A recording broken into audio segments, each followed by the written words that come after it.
जी हाँ।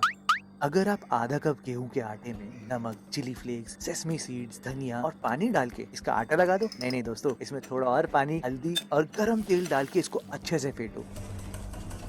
अगर आप 4 उबले हुए आलू लेके उनको अच्छे से पिचका दो भैया मैं तो टूट गया। और फिर नमक, गरम मसाला, चिली फ्लेक्स, पिज्जा सीजनिंग और भर के सब्जियां डाल के मटर, गाजर, प्याज, हाँ लेकिन धनिया और हरी मिर्च डालना मत भूलना। अगर आप इसमें पोहा डालो और इन सारी चीजों को अच्छे से मिलाकर थोड़ा सा लेके उसमें एक छेद करके थोड़ा सा चीज डालो और उसको बंद कर दो और इस पूरे को रोल करके हल्का सा पिचका दो तो आपको मिल जाएगी आलू और सब्जी से भरी हुई टिक्की। और अगर इन्हीं टिक्की को उसी आटे के बैटर में डिप करके फ्राई कर दो तो आपको मिल जाएंगी आटे और आलू से बनी हुई कटलेट। अब सुबह होने का सब करेंगे वेट जब आप बनाओगे नाश्ते में सब्जियों से भरी हुई आटे की कटलेट। यकीन नहीं होता तो एक बार मेरे कहने पे बना के तो देखो।